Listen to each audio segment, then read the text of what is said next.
कंगना जी को पता ही नहीं है कि कहाँ से 18 करोड़ आया, 1800 करोड़ कहाँ से आया, किसने दिया है।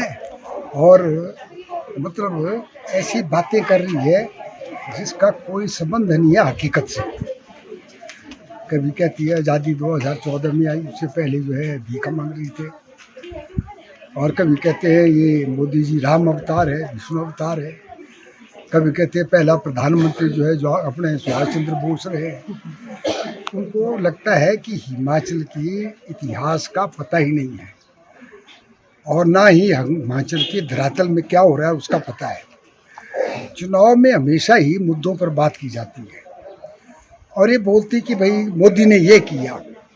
वो बोलेगी क्या जब मोदी ने हिमाचल को कोई पैकेज नहीं दिया, कोई प्रोजेक्ट नहीं दिया, कोई मेडिकल कॉलेज नहीं दिया, कोई इंजीनियरिंग कॉलेज नहीं दिया, तो वो किस बात पर रुकी मोदी ने क्या किया। या कहती कि मैं जो है पठानकोट से जूननगर तक ब्रॉड गेज करूँगी, यहाँ और बिजली के प्रोजेक्ट लगाऊंगी, मैं बाहर से बड़े कारखाने क्षेत्र में लगाऊंगी, लोगों को रोजगार दूंगी। मुद्दों से भटक चुकी है। चुनाव मुद्दों के आधार पर होता है। मैं उनसे एक तो ये निवेदन करना चाहूँगा, वो तो हमारी बेटी की तरह है क्योंकि उनके पिताजी मेरे दोस्त हैं। इनके जो है दादाजी खादी बोर्ड में चीफ ऑफिसर रहे और उनके दादाजी परदादा कांग्रेस पार्टी के विधायक रहे, स्वतंत्रता सेनानी, प्रजामंडल में उन्होंने काम किया है। तो इस किस्म की बातें करना, जिन्होंने स्वतंत्रता की आज़ादी में हिस्सा लिया, अंग्रेज़ों की काली कोठरियों में रहे, फांसी के फंदे पे चढ़ गए, उसके बाद हमको आज़ादी मिली और ये कहना 2014 के बाद आज़ादी आई, ये तो बहुत ही हास्यप्रद और बड़ी मजाक वाली बात है। तो इस तरीके से मैं चाहूँगा कि मुद्दों पर बहस करें। हम नहीं कहते, उन्होंने सोशल मीडिया में बहुत कुछ वायरल हो रहा है, सर एक उन्होंने अपने बयान में अपने जो है क्या कहा, हिंदू विरोधी कांग्रेस विरोधी है ये हवा में बात कर रही है। हमसे बड़ा हिंदू कोई नहीं हो सकता, हमसे बड़ा सनातनी कोई नहीं हो सकता। हिमाचल को देवभूमि क्यों कहते हैं उसको पता होना चाहिए कि हिमाचल देवभूमि है। इसलिए देवभूमि कहते हैं कि रामायण और महाभारत में जिन ऋषि मुनियों का वर्णन आता है, चाहे रामचंद्र भगवान जी है और कृष्ण भगवान जी है, दूसरे ऋषि मुनि हैं, उनके सभी के मंदिर हिमाचल प्रदेश में मौजूद हैं। अगर आज हिमाचल प्रदेश में 198 रामचंद्र भगवान के मंदिर हैं, राधा कृष्ण के कितने मंदिर हैं। इस तरीके से उनको पता होना चाहिए कि हिमाचल प्रदेश 98% लोग हिमाचल प्रदेश में हिंदू हैं, हिंदू धर्म को मानते हैं, सनातनी हैं।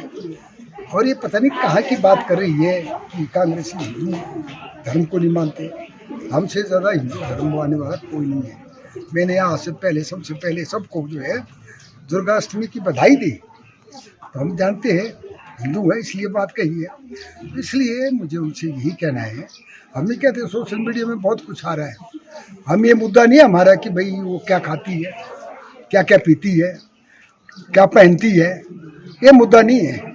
मुद्दा ये है कि भाई मोदी सरकार ने हिमाचल प्रदेश में 10 साल में कुछ नहीं दिया, कोई पैकेज नहीं दिया, कोई प्रोजेक्ट नहीं दिया, कोई बिजली लाइन नहीं दी। इसलिए मुद्दों पर बात होनी चाहिए। मैं उनसे यही चाहूँगा कि मुद्दों पर बात करें। कभी कहते हैं ये छोटा पप्पू है, कोई बड़ा पप्पू है, इस किस्म की बातें, ये मुद्दा तो नहीं इलेक्शन में। तो मैं उनसे यही चाहूँगा कि मुद्दे पर बात करें और फिजूल की बातें ना करें या इतिहास को पढ़ करके आए। नहीं तो अपना little knowledge is a dangerous thing, उसमें कोई फर्क नहीं पड़ता।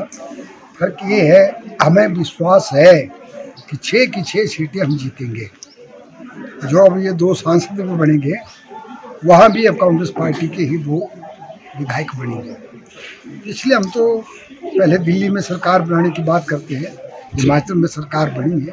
बीजेपी के सिर्फ 25 विधायक है, हमारे मिला करके जो है 34 विधायक है। अगर वो 2 जाएंगे फिर 32 रह जाएंगे, फिर भी ममता 6 और जीत करके आएंगे, फिर 38 हो जाएंगे।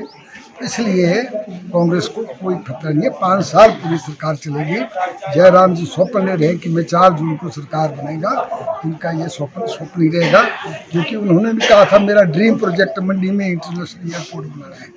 वो 5 साल ड्रीम प्रोजेक्ट ही रह गया, एक नए पैसा उसमें प्रगति नहीं हुई है। तो इसलिए जयराम जी जो है बड़ी गलत फहमी में है।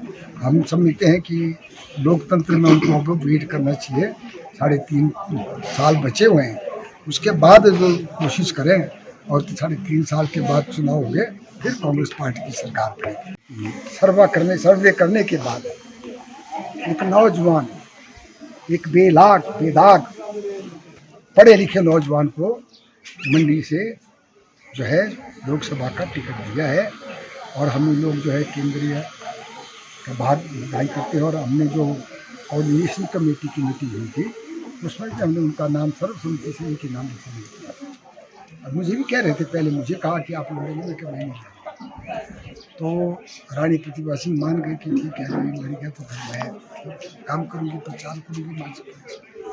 अच्छा है, नौजवानों में बहुत अच्छी उनकी पहचान है। युवा कांग्रेस का वो चुना हुआ अध्यक्ष रहा है, पूरे हिमाचल प्रदेश का दौरा किया है, और निश्चित तौर पे बहुत ज़्यादा वोटों से ये जो है हमारा कैंडिडेट कांग्रेस पार्टी का जीतेगा।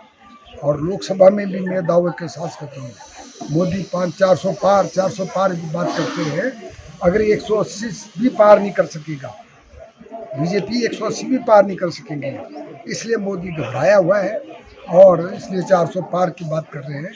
इसलिए मैं ये कहना चाहता हूँ कि दिल्ली में भी जो है कांग्रेस की गठबंधन की सरकार बनेगी, मोदी सरकार, एनडीए सरकार बाहर